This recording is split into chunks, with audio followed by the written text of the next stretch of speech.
¿Qué tal, mi gente rumbera? Bienvenidos a este episodio 1.1.3.4. Bueno, nosotros venimos aquí ya creando un espacio bastante chévere. ¿Qué vas a ver en este episodio? Bueno, aquí vamos a discutir de cómo la industria, vamos a contrapuntear de cómo la industria crea una imagen mitológica por encima del artista o del ser humano. Además de ello, te voy a explicar por qué esto se está transformando en un podcast, pero nada, vámonos a la intro y arrancamos.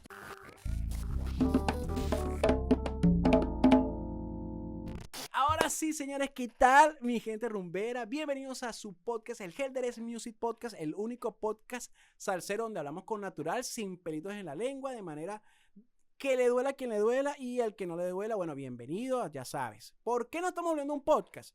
Estamos haciendo una encuesta, hicimos una encuesta y si a ustedes les gustaría que el material que nosotros venimos haciendo a través como tipo de micro shows se transforme en un podcast. Ustedes, muchos han respondido a la encuesta. De esta manera nosotros vamos a garantizar de que ustedes van a tener un nuevo episodio semanal. Además de ello van a tener un contenido actualizado porque, bueno, nosotros vamos a basarnos en todos los comentarios, por lo tanto vamos a tener mayor intimidad, papá. Y el tercero porque se acabó el presupuesto, no hay manera de editar los videos. ¿Por qué? Porque, bueno, les voy a mostrar en este momento todo el personal que trabaja aquí. Como ustedes lo vieron, es uno solo y como este solo se tiene que picar en 8.000 pedazos, yo prefiero hacerlo tipo podcast que sale mucho más natural, mucho más divertido, mucho más rapidito. Así que acércate para acá, papi. Si tú tienes la intención de ser patrocinante de este episodio y de este podcast, hermano, bienvenido sea. Aquí vas a tener tu espacio. Mira, aquí en blanco, así como aparece aquí, va a aparecer y se va a mantener actualizado porque siempre vamos a tener una interacción constante en lo que ustedes digan en los comentarios y este servidor, por lo tanto, así que espero que disfruten el primer capítulo. Partiendo de la primicia de un comentario que hizo Mauricio Arcas, un conguero espectacular, para mí un buen conguero porque no es eso, no es, para mí no es un conguero bueno el que siempre anda descargando, un conguero bueno es que se monta la banda encima, y Mauricio Arcas era ese conguero de los Amigos Invisibles que también escribiste el tema del ponerte en cuatro. Yo creo que tú te acuerdas de ese tema, súper clásico, y eso es un obligado de los Amigos Invisibles. Bueno, Mauricio Arcas junto con Cheo Pardo, baluartes y para mí figuras importantísimas en la historia de los Amigos Invisibles. Bueno, esto no tiene nada que ver, pero él dijo en una entrevista, creo que fue en un canal que se llama Puma TV en Venezuela, es el canal 57, recojan la cédula ahí. Él había dicho de que no hay música mala. Cuando le preguntaron si le gustaba el vallenato, creo que fue, y él dijo que no había ni música mala ni música buena, sino música que a ti no te gusta. Entonces, partiendo de esa primicia, yo lo quiero a extrapolar a los cantantes, a nuestros cantantes favoritos de la salsa. Porque hay muchos que se la pasan diciendo que no, que este cantante es mejor que este cantante es mejor que el otro. No. No pasa así, porque la música es un arte y por ser arte, termina siendo subjetiva, termina siendo del gusto de quien la consume. Por ende, nuestros vocalistas también hacen lo mismo. La diferencia está cuando la industria trata de imponerte el hecho de que, ya va, espérame, vamos a ver si esto tiene mucho volumen. No, todo bien. Bueno, la diferencia está es cuando la industria, indiferentemente de cuál sea, es la que te obliga de manera inconsciente y subliminal muchas veces, pues esto suena como si fuera una teoría conspirativa, pero es así, intenta inculcarte a quién realmente tú debes seguir y ya está. A veces no te da la oportunidad porque lo saben hacer muy bien de discernir el por qué este artista, dependiendo de su tesitura vocal o su talento, como sea, termina gustándote solamente al principio. Y de eso tengo muchos ejemplos. Mira, por ejemplo, yo los tengo aquí anotaditos, fíjense. Cuando yo me refiero de que el marketing basado en la controversia vende, impulsado por estas industrias, la industria musical, para hablar de un sentido general, es como por ejemplo lo que hace Shakira, ¿no? Sin ánimo de criticar. Yo soy súper fanático de Shakira de los primeros discos porque era una Shakira que tenía una propuesta diferente, venía con una música bastante propia en sí, ¿no? Tenía un sello. La cosa fue cambiando y a veces ni siquiera es producto del mismo artista, sino producto de la industria que te obliga a ti como artista, a medida que va creciendo, tienes que involucrarte muchísimo más con las masas y al gusto de las masas. Por eso es que a veces varían, y eso pasó con Shakira, al punto de que en este año 2023, cuando se está grabando este primer capítulo, nos damos cuenta de que por lo menos Shakira tiene más referencia en todo lo acontecer de su vida controversial, de los cachos que le montó Piqué, del sufrimiento y la familia que dejó casi desamparada, que después salió un tema que se llamaba Acróstico, en donde se demuestra el dolor de los hijos y ya quién sabe qué va a pasar dentro de 2 o 3 meses y qué irá a mostrar. Pero dense cuenta que el entorno tiene que ver con la controversia, con la vida personal, el dolor, la cuestión.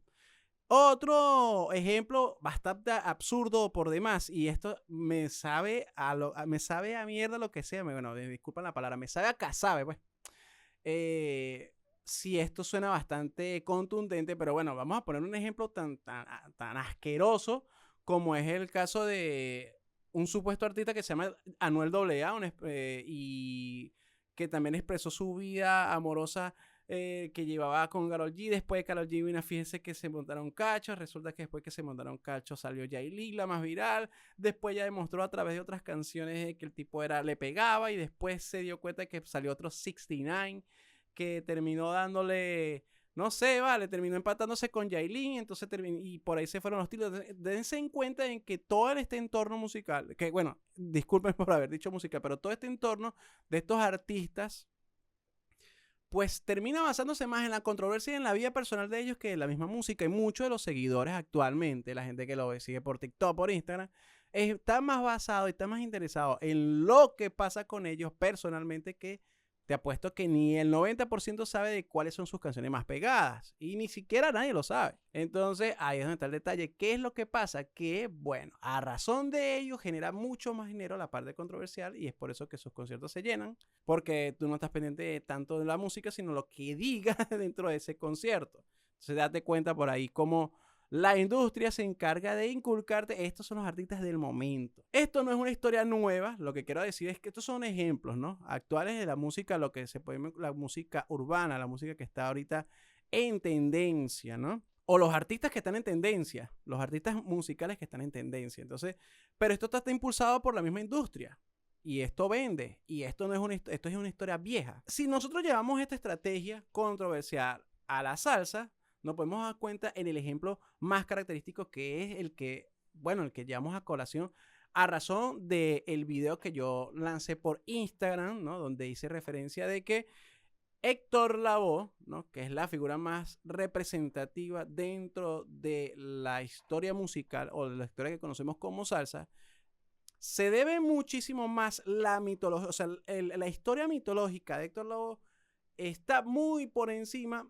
Y no es lo que digo yo, o sea, lo hicieron saber así la misma industria más que el Héctor Lavoe, el ser humano. ¿Por qué yo digo esto?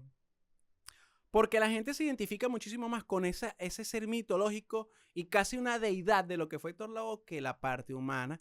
Y te voy a dar una cantidad de ejemplos. Desde que nació la Final Star, ¿no?, desde que firmaron a Willy Colón, que ya ustedes conocen más o menos la historia. Ustedes saben que Willy Colón venía de una banda que se llamaba, ahora no recuerdo, pero bueno, su primera orquesta, que cantaba un cantante que se llamaba, La Dinámica. Cantaba Tony Vázquez, bueno, no le gustó a Yori Pacheco, entonces incluyó a Héctor Lavoe, pero esto ya estaba pensado estratégicamente y comercialmente. ¿Por qué? Porque si tú tienes, por ejemplo, fíjate esto, para mediados de los años 60, y cuando estaba la Fania All Star en sus comienzos, ¿quién eran sus cantantes principales? Todos, bueno, los que estaban dentro de las orquestas individuales. Por lo menos Larry Harlow tenía, que se llama Monguito el Único, una figura, un veterano de guerra. Chivirico Ávila también estaba por esos andares dentro. Bueno, a veces hacía mucho como corista. Era una figura también bastante experimentada. También teníamos el cantante, el Pete Conde Rodríguez, que era el cantante de Johnny Pacheco para ese momento también, junto con Monguito el Único. O sea, date cuenta que eran puros veteranos de guerra. No había una figura fresca, joven, que representara ese movimiento. Cuando llega Willy Colón y sacan el disco Hermano, date cuenta que tenía 16 años, cagaditos apenas. Y al unir Johnny Pacheco, meter esa dupla de Willy Colón y Héctor Lavoe, vendió esto como los chicos malos, como sí, era eso, los chicos malos de la salsa. Vean nuestra nueva propuesta. Figuras jóvenes, frescas, rebeldes, que no comen cuento con nada. Y eso lo vendió. De hecho, si ustedes ven el disco y, bueno, ven la parte posterior del disco, o sea, la contracarátula, se dan cuenta que están las dos figuras juveniles, cosa que no estaba pasando. Y así lo hicieron vender. Y eso se ve en los siguientes discos, cuando tiene ¿cómo se llama? Esa similitud con lo que era la Cosa Nostra, la mafia, los chicos malos, ¿me entiendes? Entonces, tanto así de que no, estamos claros que el sonido inicial en este disco El Malo era bastante experimental, eran jóvenes y para lo que era la vieja escuela y tomando en cuenta en toda esa trayectoria que, bueno, que tenía por lo menos las orquestas de Johnny Pacheco, la misma orquesta de Larry Harlow, lo que presentaba Ray Barreto.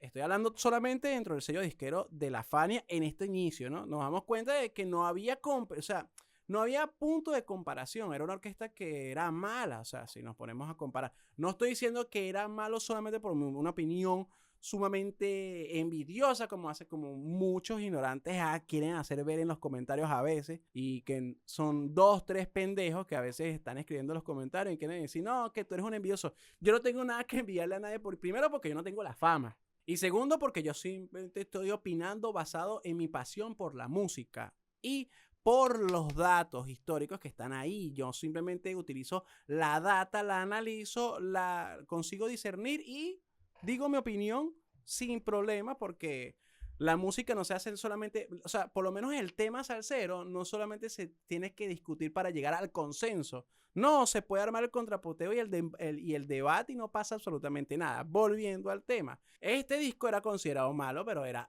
obvio. Tiene su justificación, puesto de que estamos hablando de que había una juventud que estaba experimentando. Ya des en cuenta que para el segundo disco, sobre todo para el disco The Hustler, ¿no? Ya había un fogueo increíble, ya tenías un Nicky Marrero muchísimo más experimentado, tenías al Gran Marcolino Dimond dando la talla, o sea que ya era una banda pesada y bueno, las figuras jóvenes de Héctor Lavoe y el líder Willy Colón, pues entonces le daba ese toque ya más representativo de que esta gente que viene del barrio, viene con un sonido del barrio, se está desarrollando aquí, tienes un cantante que también viene del barrio, o sea que bueno, ¿qué te puedo decir? Esto se vendió bastante. Entonces, tomando en cuenta todos estos elementos, ¿no? Que tiene que ver con cómo ellos se mezclaban entre las bases, pues, y específicamente la figura de Héctor Lavoe, para que vea cómo va creciendo y cómo nos vamos dando cuenta de que sí fue la industria que creó esta imagen mitológica. Estamos hablando de un personaje que transmitía humildad y sencillez en sus letras. Si usted le pregunta a cualquier fanático, ¿qué es lo que más sienten de Héctor Lavoe? No le va a hablar de su calidad vocal, que sí la tenía, no vamos a poner eso en discusión, pero no les va a hablar acerca de eso, no les va a hablar acerca de su capacidad de soneo, no, nada que ver, no le va a decir que no, tiene un estilo a lo que hacía Ismael Rivera, no, que tiene una capacidad vocal como la que tenía Chivirico Ávila, eso no tiene absolutamente nada que ver con la opinión de la masa siempre hablaba, no, de la humildad, de la sencillez como transmitía sus letras y toda la cuestión. Si nosotros tomamos en cuenta toda esta data, porque estas opiniones cuentan, y hacemos un estudio, ¿cómo se llama? Eso es disculpen, un estudio antropológico que tiene que ver con el estudio, o sea, cómo se estudia la sociedad, nos damos cuenta de que todas estas opiniones tienen que ver con la similitud que tenía Héctor Lavoe con el barrio, con la sociedad o con el nicho al que le estaba cantando. Por eso es que la Fania, como gran industria y negociante y muy estratégico y muy inteligente, se dieron cuenta de que este era un producto que se debía explotar de esa manera, buscando siempre esa conexión tan directa que no lo tenían otros cantantes de la época.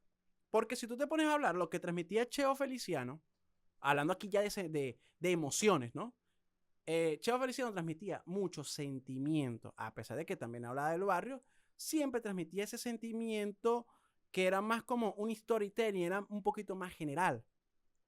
Lo mismo pasa con Rubén Blades. Rubén Blades cuando o sea, tiene la bandera verde para poder establecerse y establecer también su marca, pues cuando trabaja con Willy Colón se dan cuenta de que, primero que no hay punto de comparación, son dos cantantes totalmente diferentes.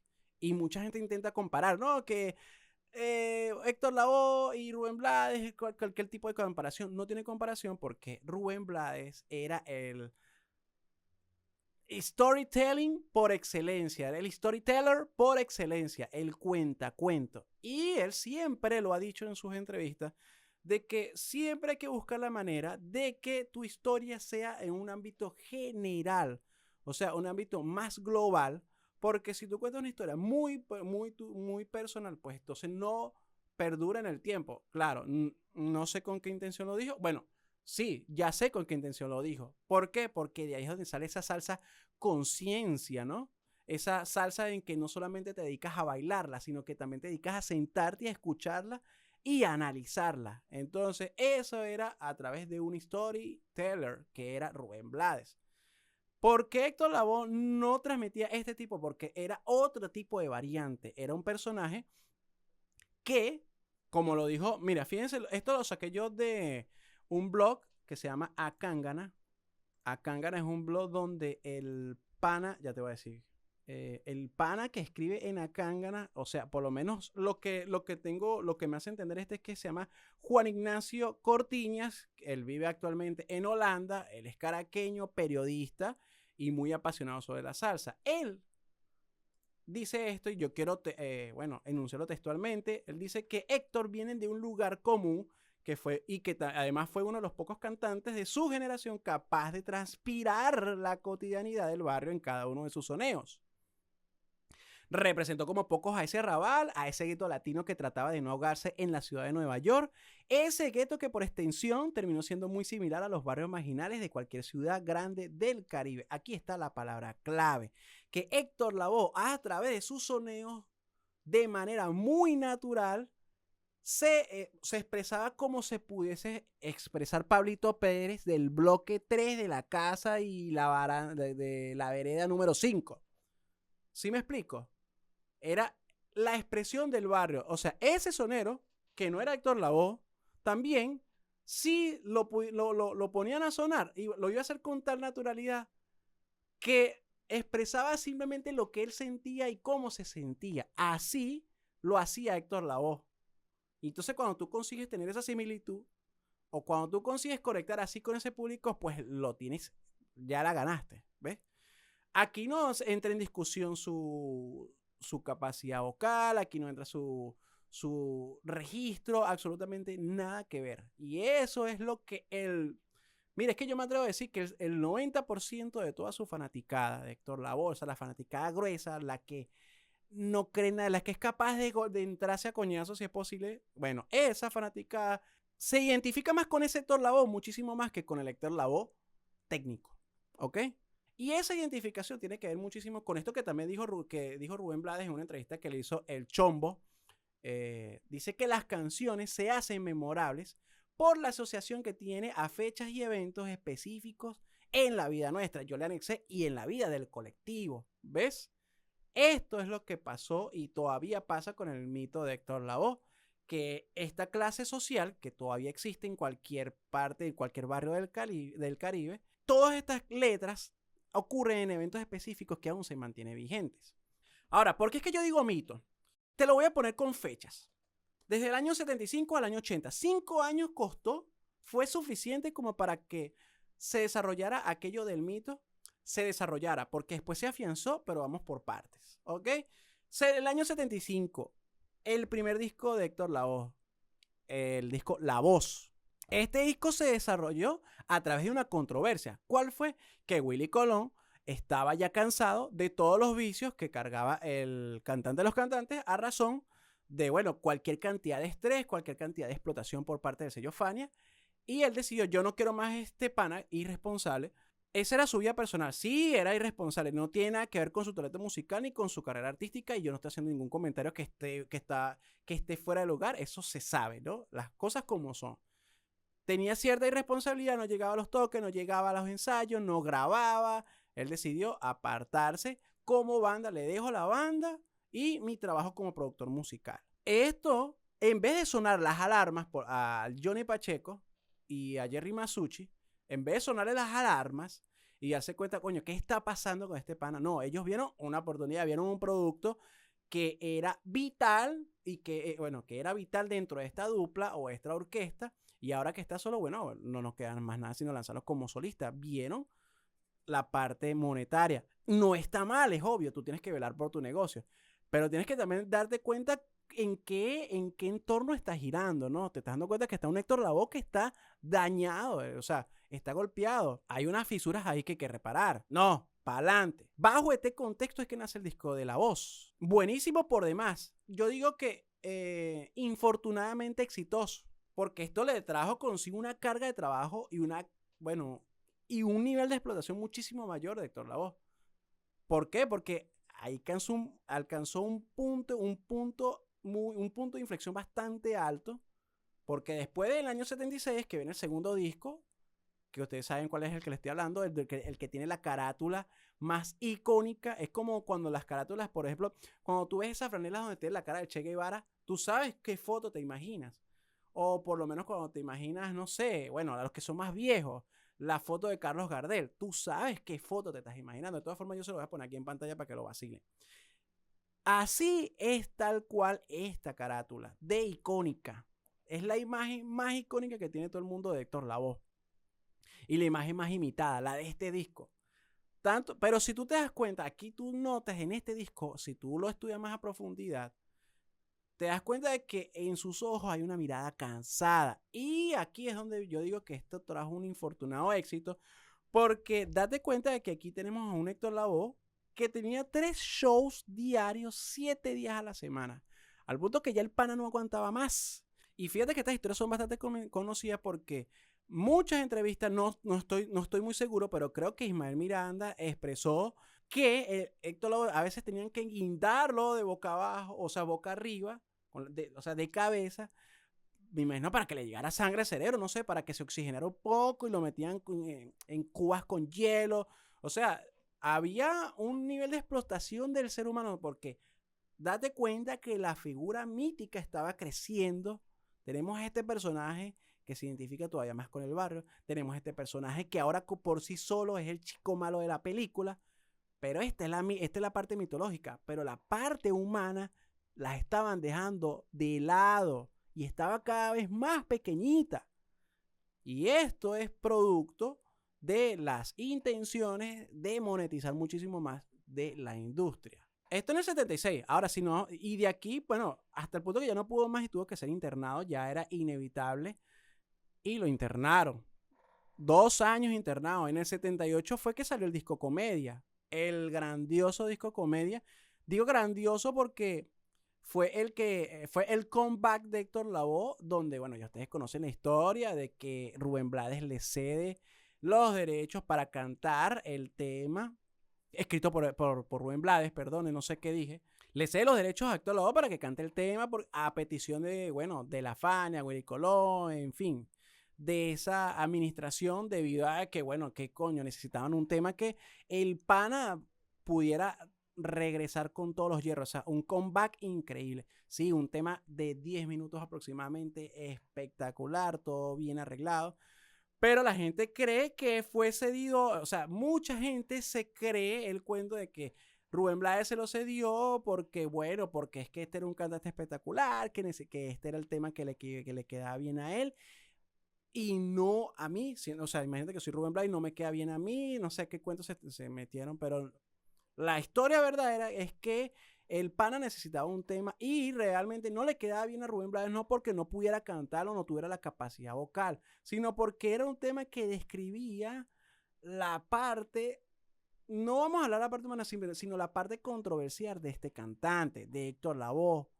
Y esto lo supo entender muy bien la Fania, así que explotaron una vez más el tema y explotaron el producto, creciendo así todavía muchísimo más el mito de Héctor Lavoe, de que era una deidad, de que era un ser que estaba por encima de cualquier cantante.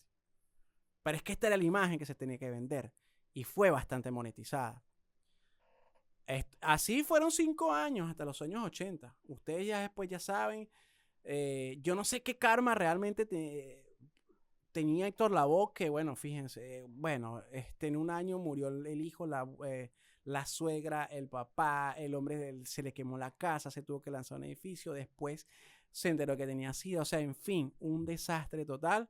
Pero su vida personal estaba así. Siento, y de hecho hay muchas entrevistas, y esto lo siento es por las entrevistas que le han realizado hasta el mismísimo Bobby Cruz, de que tuvo la oportunidad de, una vez ya le estando dentro de los caminos del Señor, del cristianismo, pues traer a Héctor Lavoe y salvarle la vida, y se lo escondieron. ¿Se lo escondieron por qué? Porque tú tenías un producto que tenía que seguir explotándose. Esto lo dice Bobby Cruz en una entrevista que escuché en Salserísimo Perú. Son sus palabras, o sea, no es un dato, ya es un dato, ahí hay data, no es algo que yo estoy inventando. Entonces, ahí es donde tú te das cuenta de una vez que tienes todo este conjunto de elementos, que son sus discos, que son sus presentaciones, que son exactamente todas las historias que cuentan, las historias trágicas que cuentan en tarima de una persona que no llegaba a tiempo, una persona que llegaba bajo los altísimos efectos de droga, etcétera, etcétera, etcétera. A veces no llegaba a los conciertos, creo que ya lo dije, a veces le faltaba el respeto al público, no solamente por no querer no estar en su presencia, sino que a veces actuaba con una actitud, bueno, malcriada, no porque sea su personalidad así, ¿no? Sino que quizás bajo los efectos de cualquier tipo de estupefaciente, tú no controlas tus emociones, en fin. Era un desastre que estaba cada vez en picada y que no fue ayudado por la disquera, porque la disquera tenía que ocupar un puesto donde tenía que explotar la imagen para generar muchísimo más dinero. Y a razón de esto es que tienes aquí un fuerte, o sea, creaste una imagen mitológica de un artista, pero no voy a decir sin querer, pero sí, digamos que coayudaste para que la imagen humana y el ser humano de Héctor Lavoe se destruyera. Por eso es que yo toco este tema en particular, porque no es simplemente porque sea la imagen de Héctor Lavoe, sino porque es la imagen que más se explotó bajo todo este contexto que te acabo yo de, todo este contexto que te acabo yo de dar. La historia está ahí, los discos están ahí. Ahora, ya esto es el desarrollo de ese mito. ¿Cuándo fue que se afianzó? Justamente en la muerte de Héctor Lavoe. Y esto es muy fácil de ver.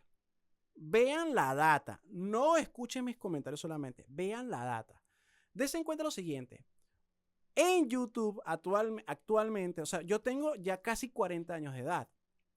Posiblemente la fanaticada más gruesa ya está muerta o son demasiado viejos. O sea, estamos hablando de personas que tienen 70, 80 años de edad. Pero los que son fanáticos actualmente, pero a fanáticos arraigados, posiblemente estén entre una edad entre 45 a 65 años de edad. Cuando Héctor Lavoe estaba en su pleno apogeo, seguramente tenían como 12 años de edad. O sea, que aquella persona, 12 años de edad, 10 años, 9 años de edad. O sea, que el que me diga ahorita, y justamente ya cuando Héctor Lavoe tenía ya una carrera que estaba totalmente apagada, que fuera a mediados de los 80, principios de los 90, ustedes saben de qué fechas estoy hablando. No pueden venirme a decirme a mí de que no, como tú no viviste la vida, como tú no viste a Héctor Lavoe en vida y no lo viste en concierto, tú no puedes hablar así porque transmitió una imagen. Miren, no me caigan a cuento a menos que ya tú tengas 80 años de edad y estés completamente lúcido. Pues, le voy a poner este ejemplo y hago aquí un inciso. Yo he estado en 4 conciertos del maestro Eddie Palmieri. 2 de ellos han sido conciertos en masa y 2 de ellos ha sido una presentación un poquito más pequeña en Curazao.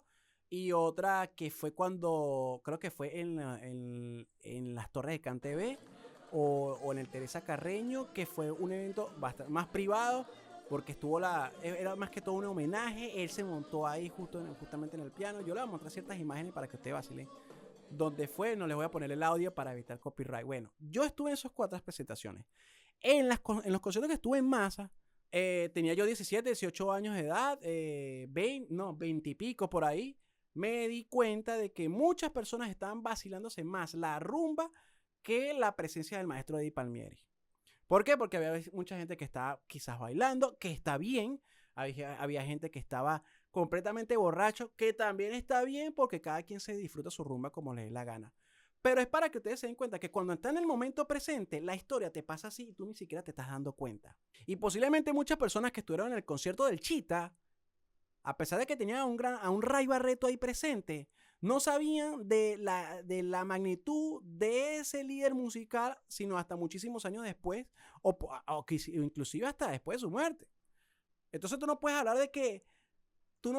de idolatrar, en el buen sentido de la palabra, a un músico en el momento presente, porque tú todavía no vas a notar la magnitud de su historia, sino muchísimos años después. ¿Ves?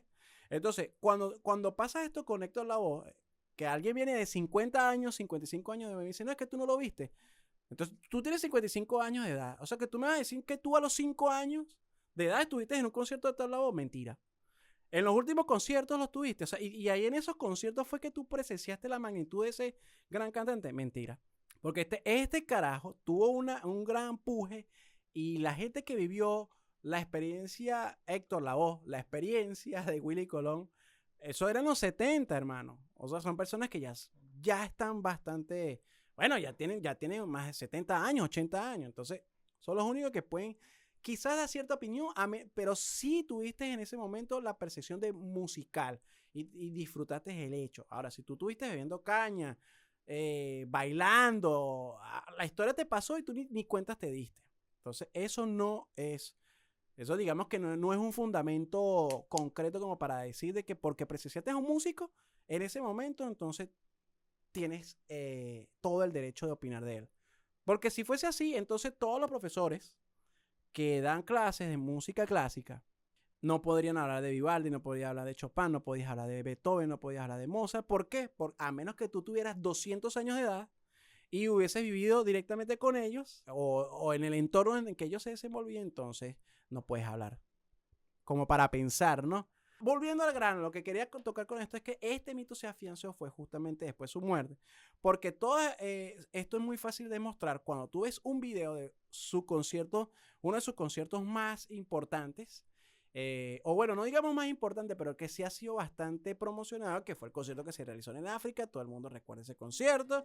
Te das cuenta del número de visitas que tiene en YouTube de la página oficial de la Fania y te das cuenta del número de visitas que tiene su última entrevista ya con la enfermedad, donde cuando ya ni siquiera podía hablar, y te das cuenta de que supera esta entrevista donde no se entiende absolutamente nada porque tenemos un Héctor Lavoe que ya perdió el habla prácticamente y supera en millones de visualizaciones a este que tiene más que todo la parte artística y la parte que debería ser la más importante. Entonces es cuando tú te das cuenta de que el morbo vende, de que la controversia vende muchísimo más que realmente el hecho musical histórico en sí, o sea, el arte en sí. Controversia versus arte gana controversia. Así es que, mira, esto lo vi yo y aquí quiero cerrar este podcast, mi primer capítulo. Es que, fíjate, yo vi una película que se llama Spider-Man. El Duende Verde le dijo a Spider-Man, mira, hay algo que la gente ama más que a un héroe.